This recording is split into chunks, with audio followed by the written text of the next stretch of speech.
अभी पिछले बार मैंने सुना, एक टेलीविजन में एक न्यूज आ रहा था कि भारत में 829 प्राइवेट यूनिवर्सिटी है, लेकिन बिहार में मात्र 7 है, 7।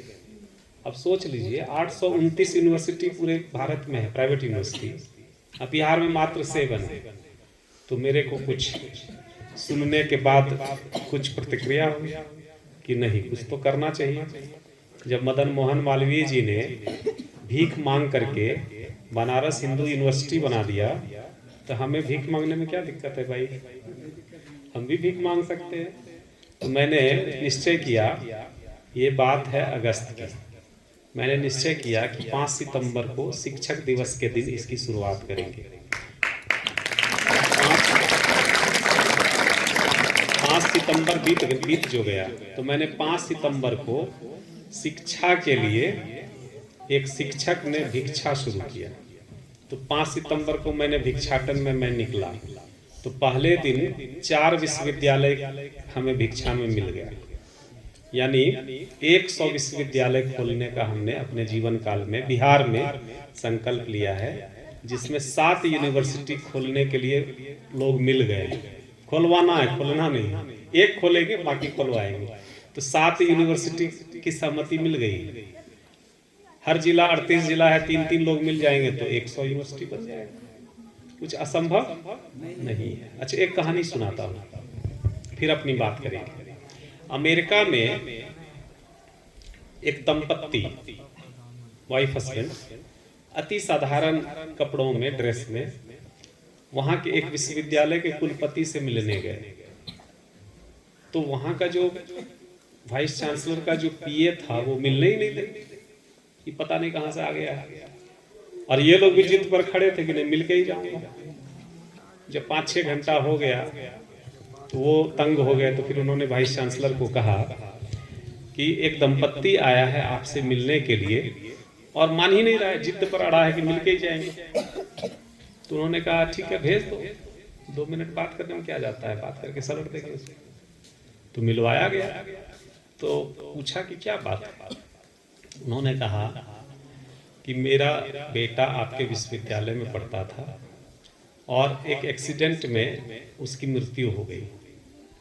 तो मैं चाहता हूं कि आपके विश्वविद्यालय में अपने पुत्र की याद में कुछ बनाओ। तो वाइस चांसलर ने कहा कि हमारे विश्वविद्यालय में तो कई लोग पढ़ते हैं, हजारों लोग पढ़ते हैं और पढ़ते ही आ रहे हैं, बहुत लोग का देहांत हो जाता है। अगर सबके लिए कुछ कुछ बनाता चलूं तो ये विश्वविद्यालय तो कब्रिस्तान बन जाएगा। तो ये अलाउ हम नहीं कर सकते। तो इन्हें बड़ा झटका लगा, थोड़े देर को गुम हो गए। तब इन्होंने कहा कि अच्छा एक चीज बताइए, पूछा इन्होंने कि एक विश्वविद्यालय बनाने में कितना खर्चा आता है। तो वाइस चांसलर ने मन सोचा होगा कि पगला गया है ये आदमी, विश्वविद्यालय देखिए, मफलर वाले कहेंगे हम विश्वविद्यालय बनाएंगे, तो कैसे होगा। तो उन्होंने कुछ कह दिया। और आपको जानकर खुशी होगी, वो दोनों कौन थे। वो दोनों थे Mr and Mrs Stanford. America में स्टैनफोर्ड यूनिवर्सिटी बना और अभी दुनिया का नंबर 1 यूनिवर्सिटी है, पता आपको। तो उन्होंने स्टैनफोर्ड यूनिवर्सिटी बना दी और आज दुनिया का नंबर 1 है। तो जब ये हो सकता है तो कुछ भी हो सकता है, ना। ये हो सकता है तो कुछ भी हो सकता है। अच्छा, हम लोग हिंदी माध्यम से ज्यादातर इसमें तो एक टेलीविजन में शो चलता है, अनुपम खेर शो। अनुपम खेर ने अपने 2 दोस्त को बुलाया, नसीरुद्दीन शाह और ओमपुरी, नाम सुने हैं, ये पुराने हीरो हैं, अब तो ओमपुरी साहब नहीं रहे। तो ओमपुरी को पूछा, उसमें एक स्लॉट आता था कि अगर ये हो सकता है तो कुछ भी हो सकता है, तो आपके जीवन में कोई ऐसी घटना घटी है, याद करिए, जिससे ये प्रेरणा मिले कि अगर ये हो सकता है तो कुछ भी हो सकता है। तो उन्होंने कहा एक घटना नहीं, 2 घटना मुझे याद आ रही है। एक घटना तो यह है कि मैं पंजाबी हूँ और अंग्रेजी हमको बोलने एक लाइन नहीं आता था और ऊपर से मुंह में चेचक का दाग था।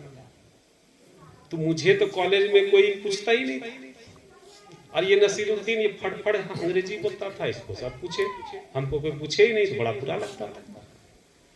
और बाद में मैंने हॉलीवुड की 20 फिल्में बनाई, अंग्रेजी की 20 फिल्में बनाई, और ये नसीरुद्दीन पंजाबी फिल्म बनाने लगा। तो अगर ये हो सकता है तो एक अंग्रेजी नहीं जानने वाला व्यक्ति अगर अंग्रेजी की 20 फिल्में बना दिया सुपरहिट, तो कुछ भी हो सकता है। और दूसरा, ये चाय बेचने वाला प्रधानमंत्री हो सकता है, लेकिन चाय की प्याली धोने वाला व्यक्ति अगर ओमपुरी हो सकता है तो कुछ भी हो सकता है। चाय की प्याली धोने वाला व्यक्ति, इसलिए पहली बात कि कुछ भी हो सकता है। जब राबड़ी देवी पर चीफ मिनिस्टर बन सकती है तो कुछ भी हो सकता है, नहीं हो सकता है? बताओ तुम लोग कुछ राबड़ी देवी से तो ज्यादा नॉलेज है। और एक बात बता देता हूँ, दुनिया में जितना महान व्यक्ति हुआ है, बड़े लोग सब गरीबी से गुजरे हैं, चाहे अंबानी हो कि अडानी कि लक्ष्मी मित्तल कि डीटीडीसी कोरियर का आदमी 10,000 से काम शुरू किया था, अभी 180 देश में कोरियर का काम हो रहा है। इसलिए जो जीवन दुख में पका नहीं, कच्चे घट सा रह जाता है। घट मन घड़ा, कच्चा घड़ा को ठोकेंगे तो क्या होगा? टूट जाएगा। अब थोड़ा पका दे तो मजबूत हो जाएगा। तो कैसे पकेगा? दुख से। जो जीवन दुख से पका नहीं, कच्चे घट सा रह जाता है। जो दीप हवाओं से न लड़ा, वो जलना सीख न पाता है। इसलिए दुखों का स्वागत कर, दुख ही मुक्ति का है आकर।